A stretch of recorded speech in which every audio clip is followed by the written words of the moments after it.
Hey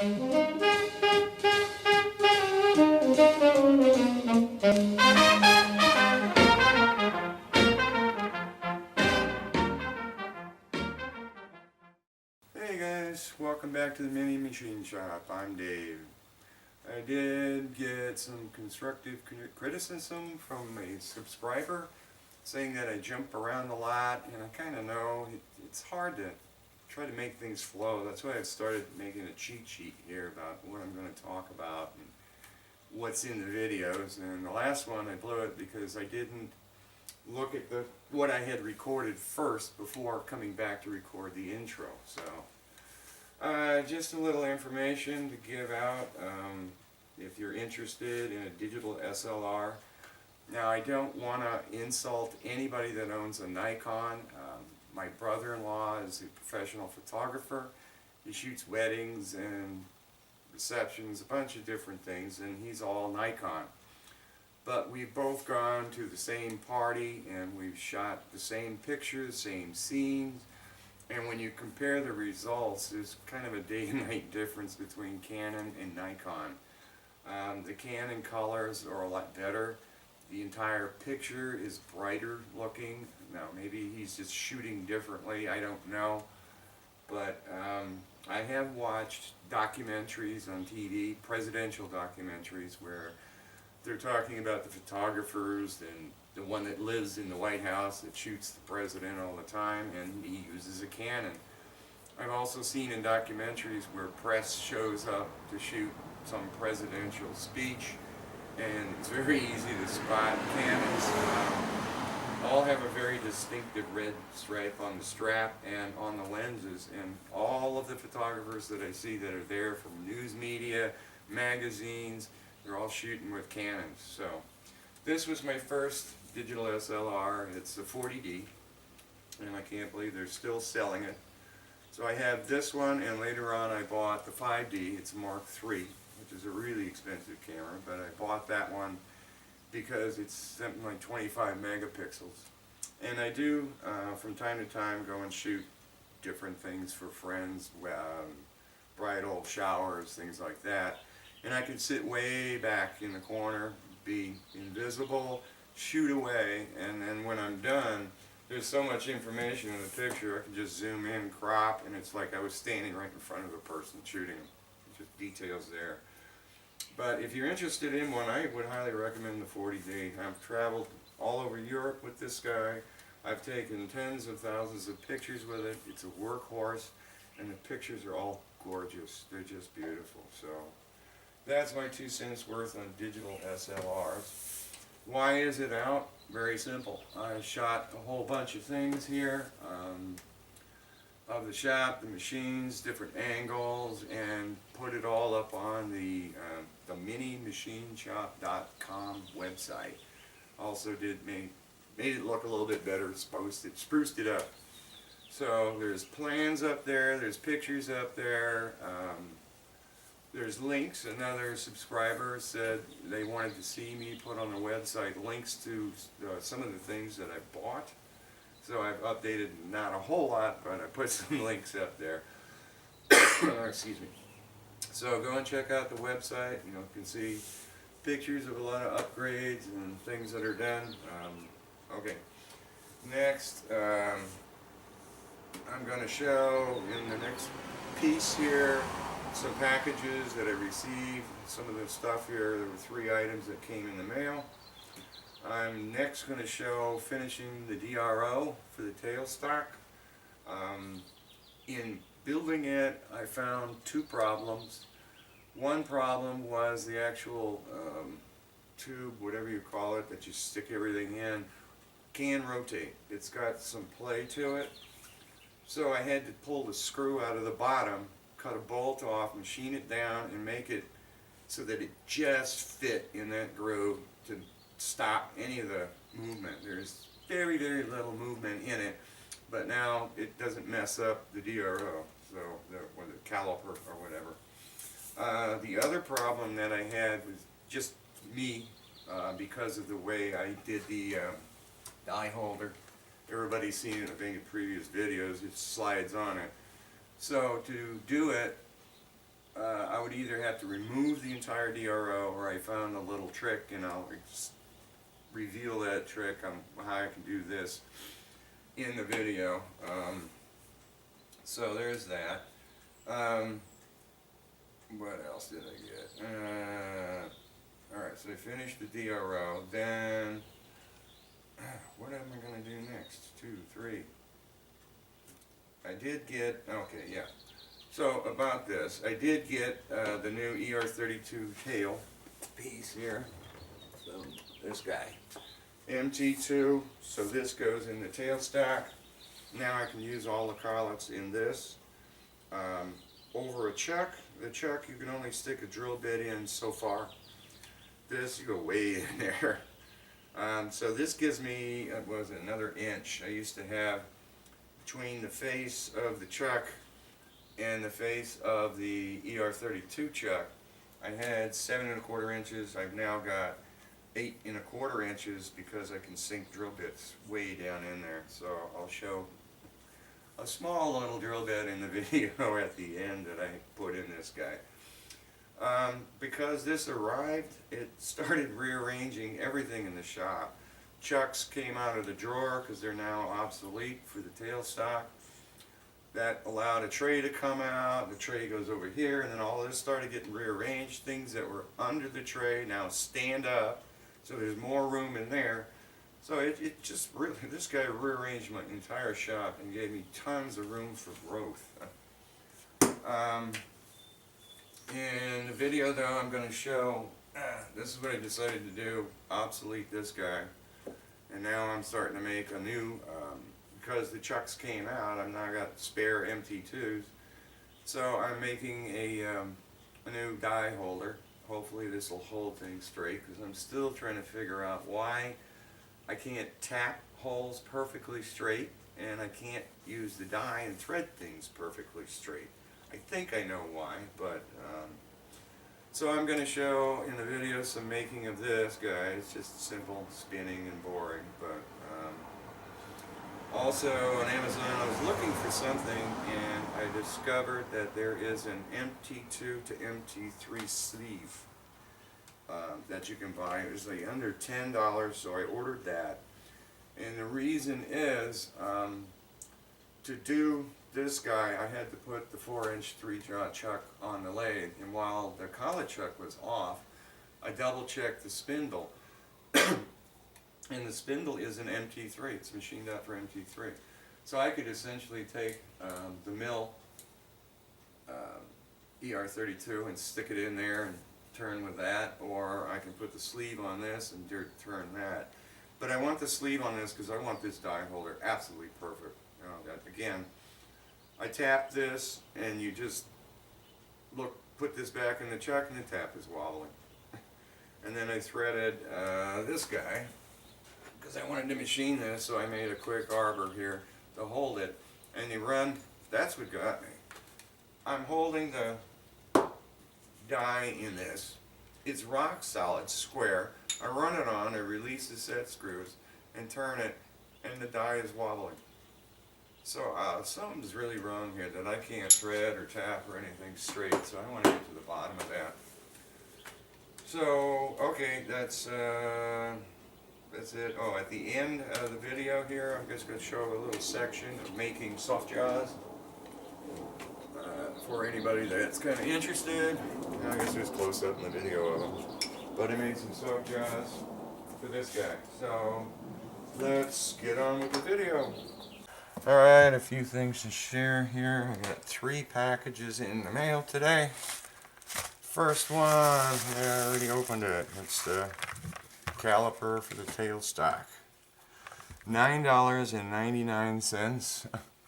No tax, no shipping charges. Where did it come from? Kentucky. Shipped from, where is it? Hebron, Kentucky. So, how do you open the box? There. Carbon fiber, 4-inch. Wow, that's a nice display there too. You can really read that. So, this guy is going to get cut up. I guess I cut here. Get rid of the text. It should just fit on there. Let me bring it over here. So the only problem that I realized is with this here, I can't use my particular die holder. So I think I'm just going to put a thumb screw on the back. That way I can loosen it and then just free crank it out and put my thing on there so I don't have to take this off. Yeah, it's got to get cut. Cut right there. It'll probably be perfect too. Comes right to the end. Cut all this plastic stuff off. So this will be pretty nice. $10. Actually under $10 I can say technically. Next package. This came from China, in China Post. I know what this guy is, but I haven't opened it. I can feel it. There it is. A replacement blade here. Let me open this. Alright, just tear it open. High-speed steel. Slitting saw. This should fit one of my arbors already. I don't have to make another arbor. Wow, they really sealed that thing up, huh? Oh, yeah. Grease all over it? Yeah. Yuck.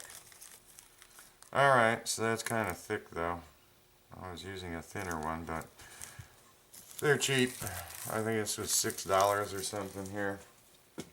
Alright, throw this packaging away. Last package. I'm pretty sure I know what this is. Hey. Wow. Where did this come from?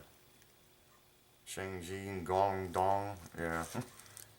This came from China too. Yeah, China Post up there. Yeah, this is, yeah, that's what I thought it was. Wait, man, can you get it open?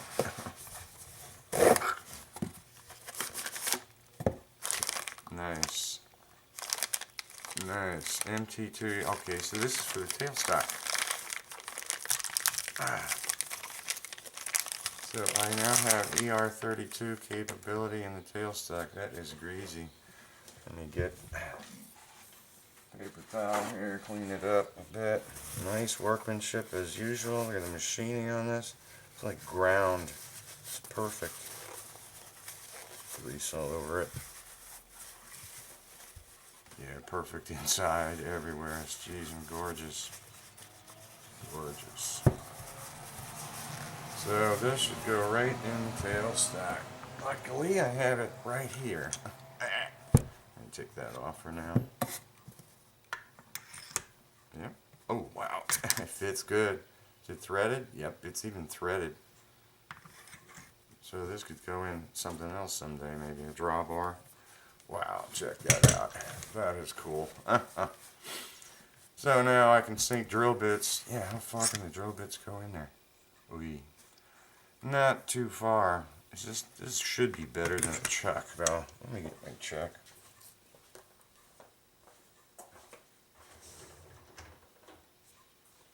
Yeah, maybe not. Yeah, it's about the same, right? Yeah, it sinks in about there. Sinks into about the same spot. So it's a push, but the chuck, I can go a little bit deeper. Yeah, if I got a small bit, it's going to go way in there, but you don't need that with a small bit. The big bit, if it's, yeah, it sank in the same amount. So I'm going to get, like, looks like about 1.5 inches more.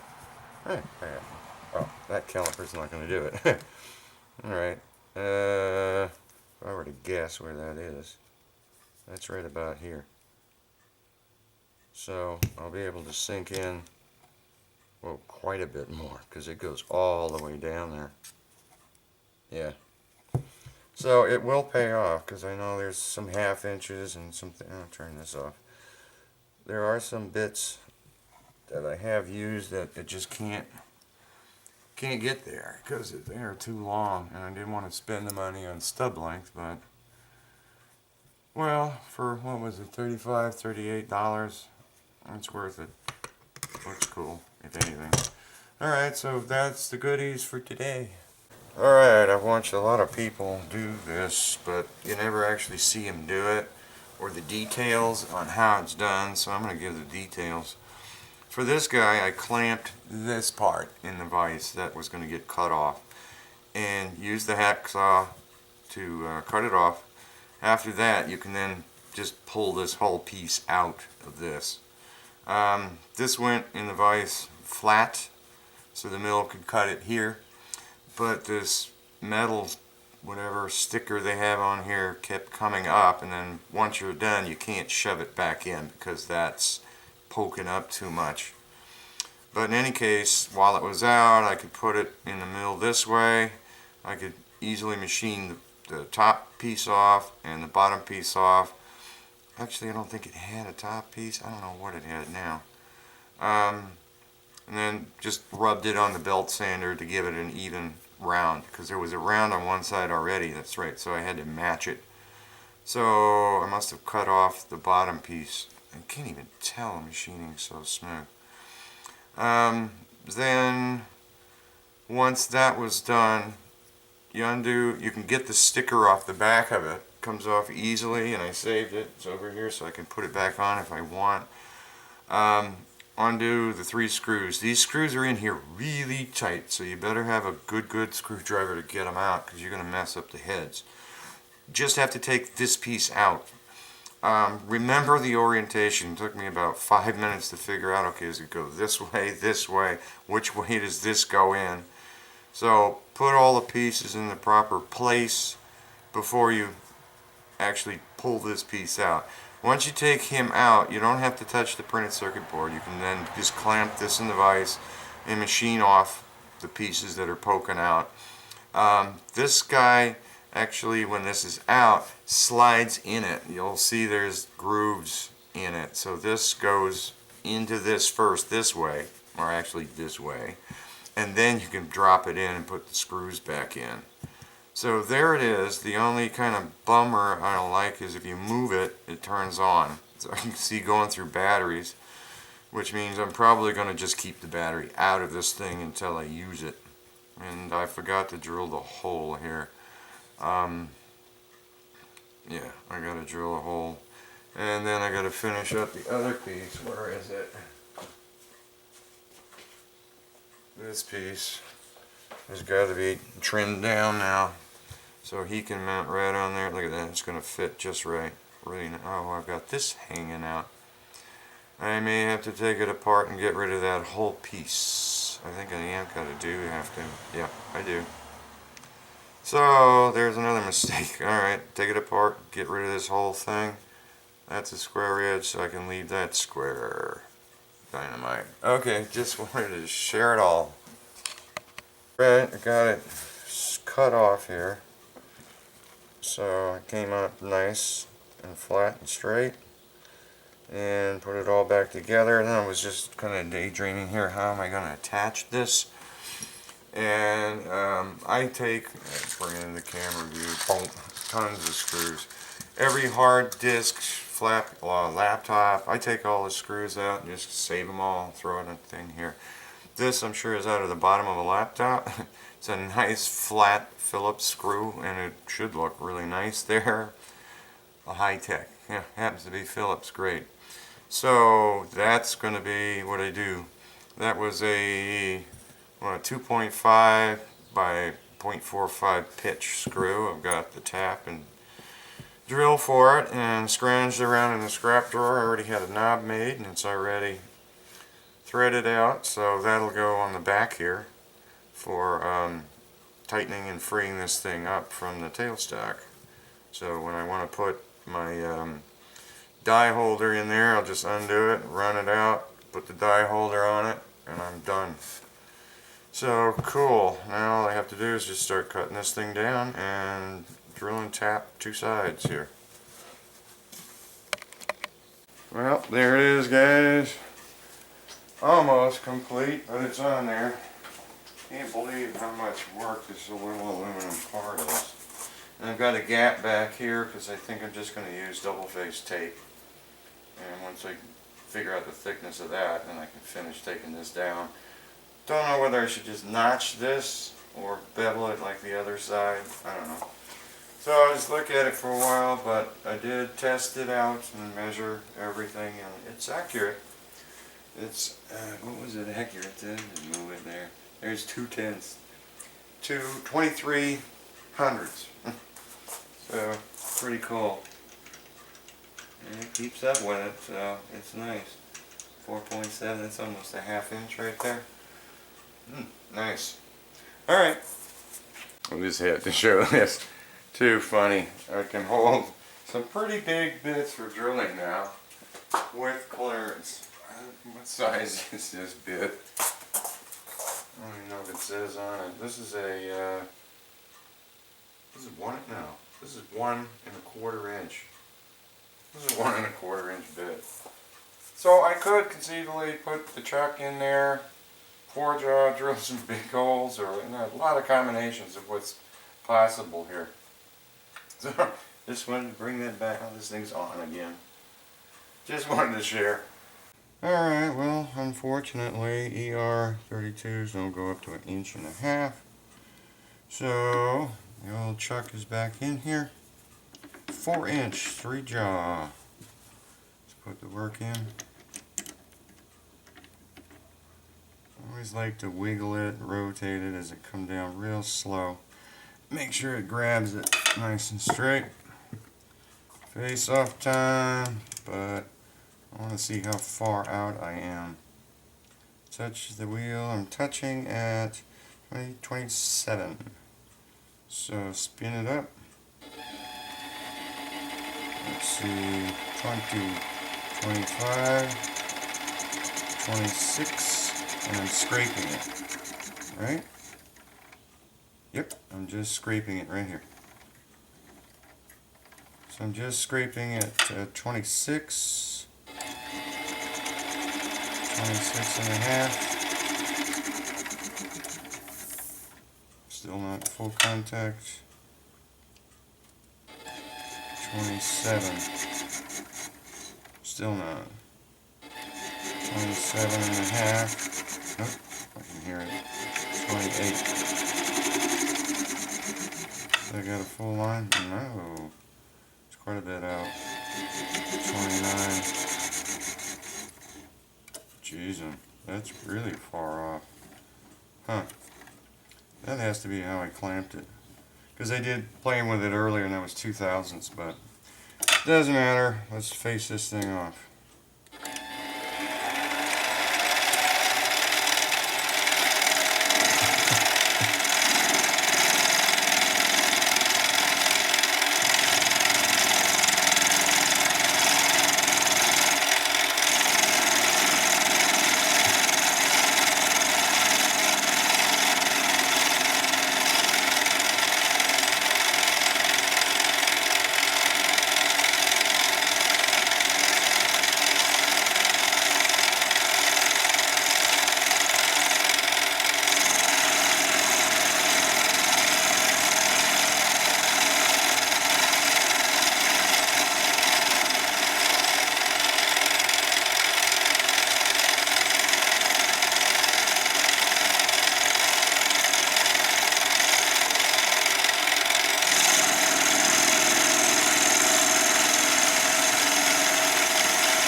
Yep, done. Done deal. Now, I guess we set up for drilling it all out. Alright, first time with the new collet chuck, this drill bit. I don't think I would have been able to do this, or how I did it before. I've got room to even go back further with the tailstock.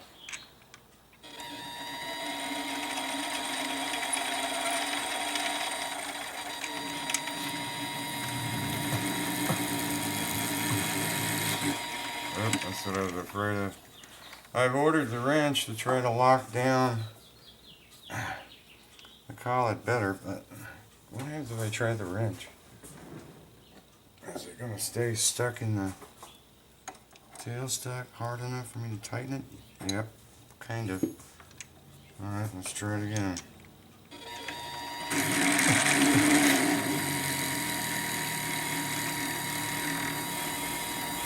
So I guess I'm just going to have to go slow. Go in the low gear, man. Low gear and lots of lubricant. There we go. Now you got a good bit when you get chips off both flutes and the drill bit.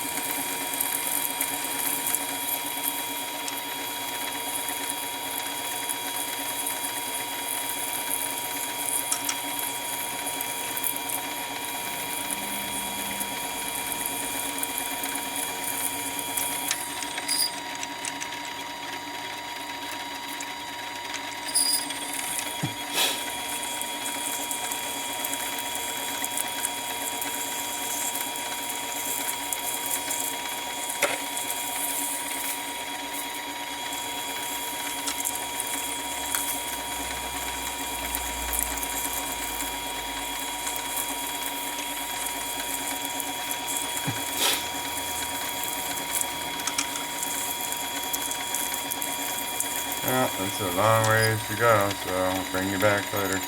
Alright, we're up to tapping it now. That took quite a while to drill all the way through. But, as you can see, it's just pulling the tailstock straight in. I need a better grab.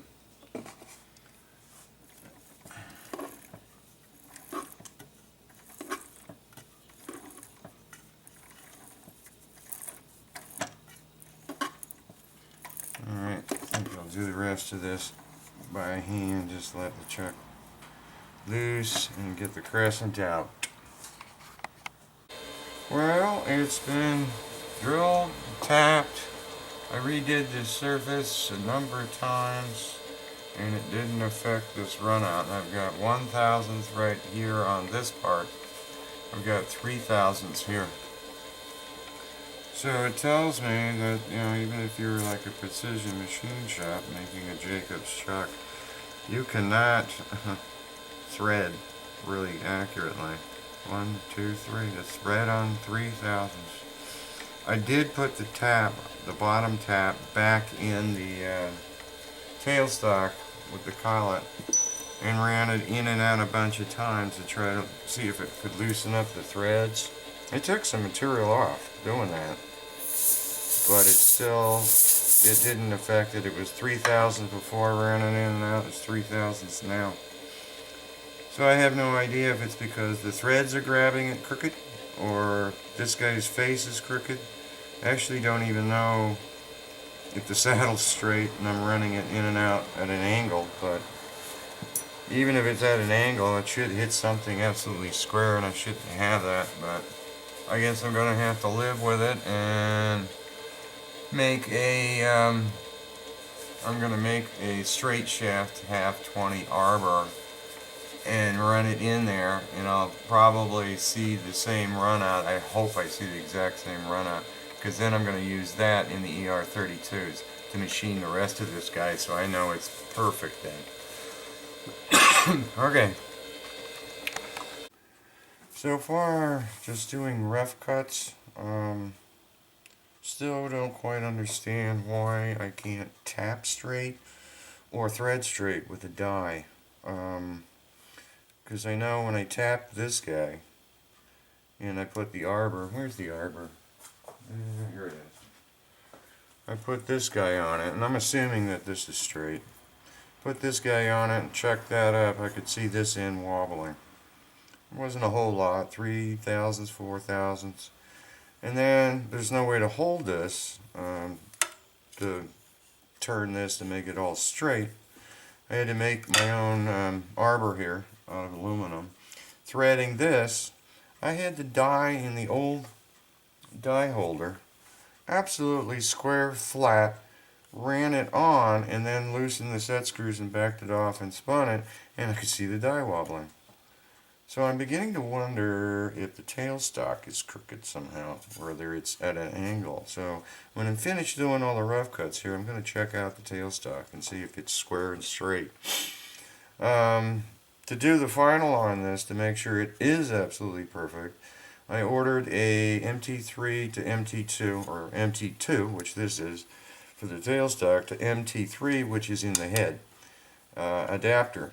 It's a sheath, or whatever you want to call it. So the final, I'm going to screw this on here, jam it in there. Now I know everything has to be absolutely straight.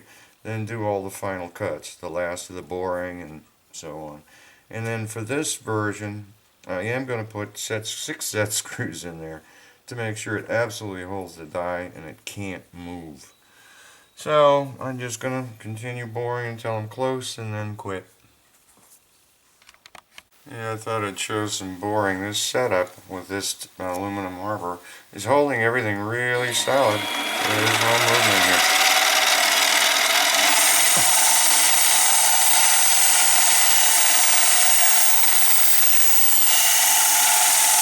And I am using the saddle stop again. I use that thing so much.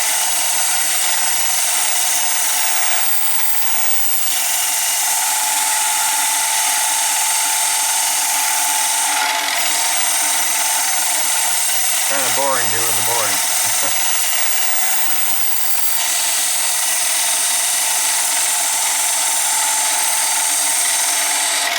Well, alright.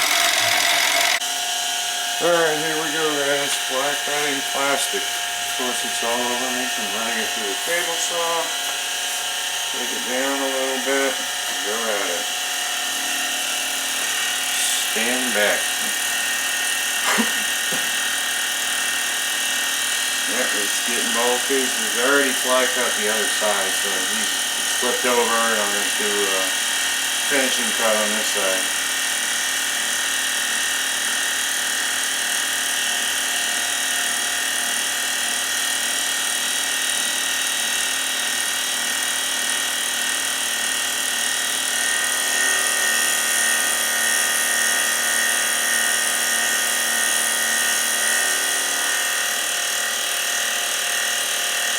Yeah, finish looks terrible. The trim on this is I'm tilting, as I'm facing the mill right now, I'm tilting to the right about a half-thousand. So when I come back and do the final cut here, the cutter will cut it first, but then the back side of it is not even going to touch the work.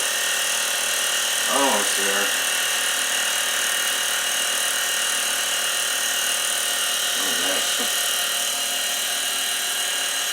Alright, come down 2,000 and go for it. Finishing cut. You can see like the snow is kind of coming off of it. So glad I can stand back.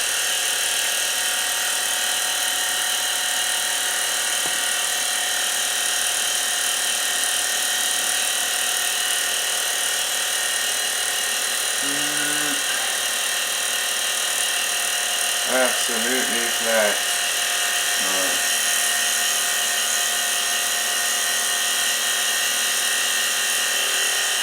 Just I'll let it keep going because it is, I can see it just barely touching the back surface, finishing, cleaning it up even further.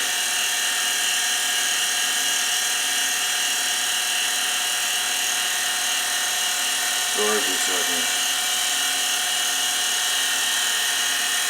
Almost there.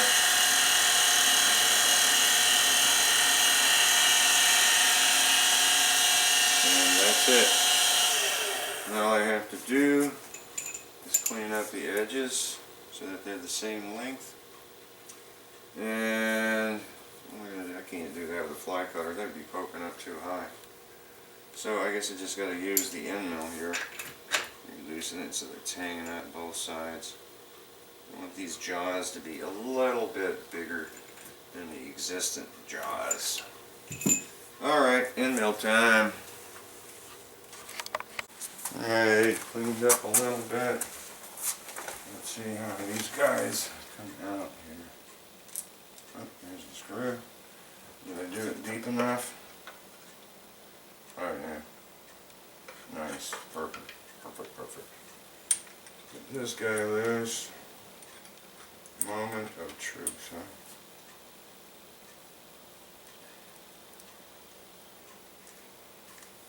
Alright, he comes off. Dirt's in there. Get something to clean it up with here.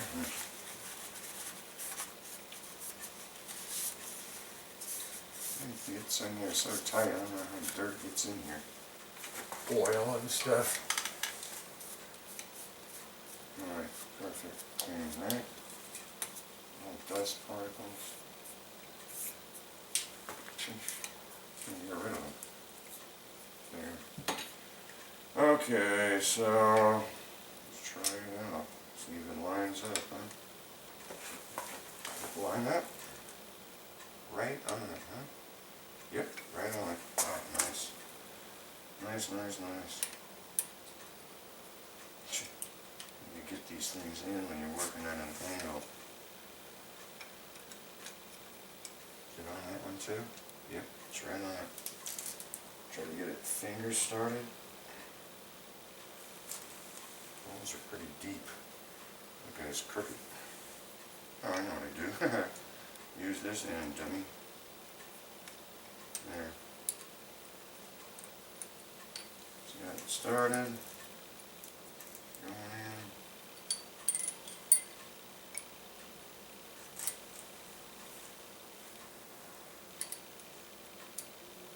Boy, that looks pretty hot, you know? Yeah, you can sit down. It can sit down and it's got quite a bit of play from side to side to line it up. I guess I over drilled the holes a lot. Just in case, but oh, that's tight. I'll have to dial indicate this thing. When I center it up, it looks like it. Let's just go ahead and tighten it down.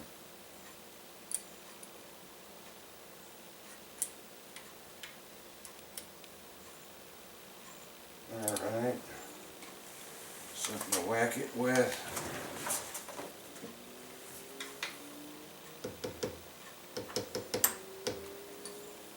Tighten it up a little bit more. And it just kind of snugs them up.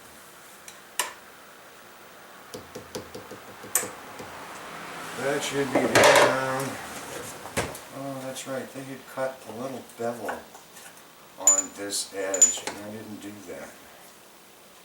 I don't know why they do that.